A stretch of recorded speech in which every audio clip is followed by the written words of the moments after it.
Tired out you're speechless, speechless. Tired and you're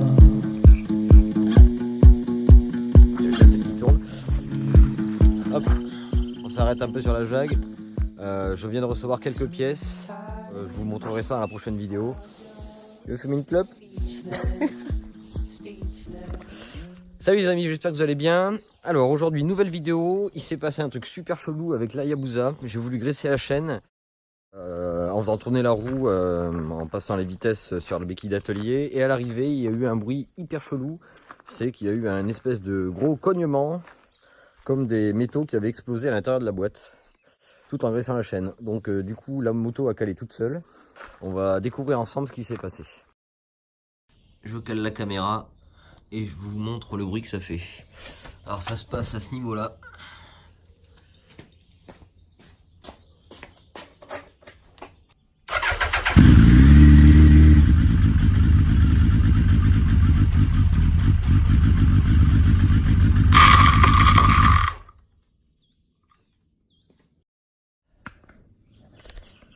Je sais pas ce que c'est, j'espère que c'est pas la boîte qui a lâché parce que sinon on est mal pour tout changer. Et j'espère que c'est que l'embrayage, donc je vais procéder au démontage et puis on va voir ce que ça donne. Je vais procéder à démonter le carénage, le cache embrayage et puis on va voir ce qu'il y a à l'intérieur.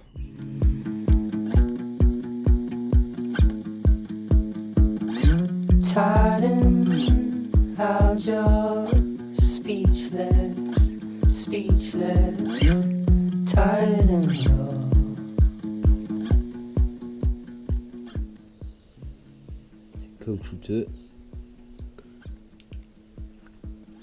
D'accord, il n'y a rien du tout en fait. Surprise, faut tout démonter. Je pensais pouvoir visualiser directement sans rien démonter. Eh ben non, faut démonter toutes les petites vis qu'il y a autour.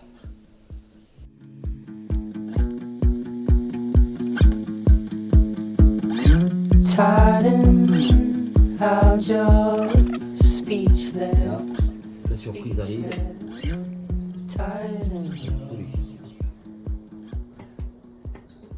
Voilà. Je sens qu'il y a un truc qui ne va pas. Oh putain. Voilà le petit massacre. Donc c'est la vis qui maintient le plaqueur de l'embrayage qui s'est dévissé. Le ressort a sauté. Là, je vous montre. Donc là on voit bien. Il y a un trou ici. Donc c'est cette vis qui s'est certainement dévissée. Ça a frotté sur le ressort. Le ressort a frotté contre le carter ici. C'est tordu.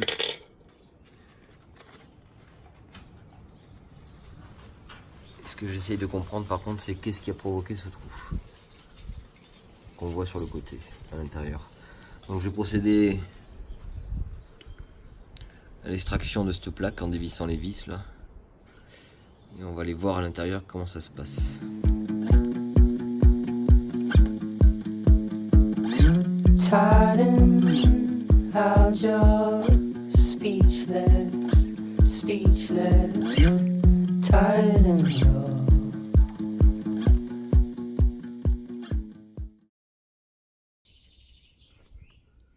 Bon mais voilà les amis, j'ai reçu mes pièces.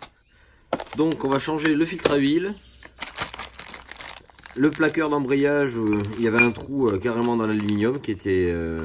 il y avait carrément l'aluminium fissuré avec un trou dedans. Le ressort défectueux. Et du coup la vis qui a morflé aussi. On change pour du neuf. Par contre l'embrayage pour moi il est encore bon. Donc on va le laisser tel quel. On va remonter comme ça. Je vais quand même procéder à la vidange de l'huile moteur. Certainement des petites particules d'aluminium qui sont tombées dans l'huile. Alors j'ai regardé sur d'autres forums et pour voir si c'était un problème isolé et en fait pas du tout.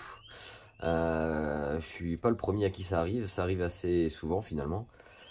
Ça peut arriver à 20 000 km, 40 000, 60 000, peu importe.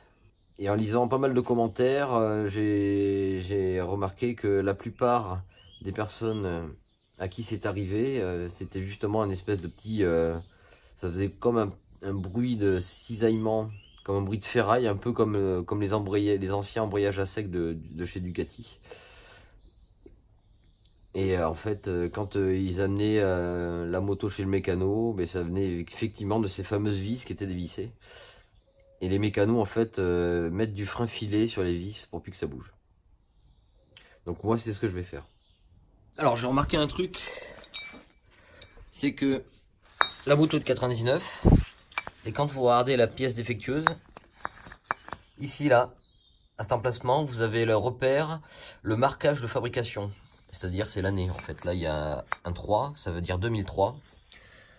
Et sur le nouveau, il y a 18, donc ça veut dire 2018. Alors j'ai compris ce qui s'était passé, pourquoi j'ai plein de limailles de fer dans le carter. C'est que j'ai cette vis, donc pour rappel, j'ai cette vis qui s'est dévissée d'ici, là. Ça c'est l'ancienne. Donc elle a tapé sur le carter et elle a aussi tapé sur cette pièce qui sert à plaquer en fait les disques d'embrayage. Et bien ça m'a trouvé que vraiment le truc. Voilà. Donc j'étais obligé de la changer. Alors cette pièce a été fabriquée en 2003. Donc l'embrayage a dû être changé en 2004-2005. Alors c'est une moto de 99. Voici la gueule du ressort. Ce ressort il frottait sur le carter. Et donc on a remonté les vis, la vis neuve, toutes les vis, avec du frein filé. Ce qui n'avait pas été fait à l'époque. C'est pour ça que ça s'est desserré, avec les vibrations. Une anecdote aussi, il y a un petit trou ici, je ne sais pas si vous le voyez. Ici, juste là. C'est dans la continuité de cette vis, c'est dans l'axe de la vis là. Et c'est une petite astuce, si un jour vous faites la vidange vous-même et que vous remettez de l'huile, vous en mettez un peu trop, vous avez juste à desserrer cette petite vis et le trop plein d'huile pourra couler éventuellement par là, sans devoir démonter carrément le bouchon de vidange dessous le carter. Donc voilà, j'ai tout remonté, j'ai remis de l'huile. Donc là je vais faire le premier démarrage. Donc comme huile j'ai utilisé ça, c'est de la Motul 7100 1040 100% synthèse. Allez, on procède au démarrage.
Donc voilà, on a passé toutes les vitesses. Et l'embrayage a l'air de bien fonctionner, sans bruit bizarre. Le cloc-cloc, vous entendez, ça c'est normal. C'est les à-coups de toute la transmission à l'arrière. Donc on va faire un essai routier, puis on verra ce que ça donne. Donc je viens de procéder à l'essai de la Hayabusa. Du coup, tout s'est bien passé. Le remontage, nickel. Il n'y a pas de fuite. Tout répond correctement. Donc, on peut dire que c'est réparé. Donc, c'était bien la fameuse vis qui s'est dévissée dans l'embrayage au niveau du plaqueur. Qui a fait sortir le ressort. La vis s'est baladée. Ça a fait un gros caca dans l'huile. Donc, j'ai vidangé. J'ai racheté les pièces qui étaient détériorées. Et là, après remontage et après essai, tout fonctionne nickel. Donc moi je vous dis à très vite pour les prochaines vidéos et portez-vous bien. Ciao. Alors pour ce qui est de l'huile qui est un peu partout, il y en a sur le pot d'échappement, un peu partout au niveau du filtre à huile quand ça a dégueulé au moment de la vidange. Moi j'utilise de l'essence F. J'en fous un peu partout. Voilà. Histoire de bien tout dégraisser et j'essuie directement après pour pas que ça attaque la peinture. J'en mets autour du filtre là. Voilà, c'est normal que ça fume parce que je viens de démarrer. J'en mets un peu partout, ça sèche pratiquement immédiatement parce que le pot est encore un petit peu chaud.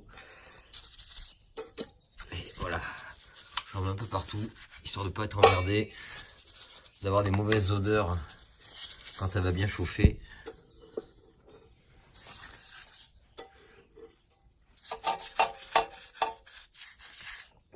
Et en plus ça nettoie.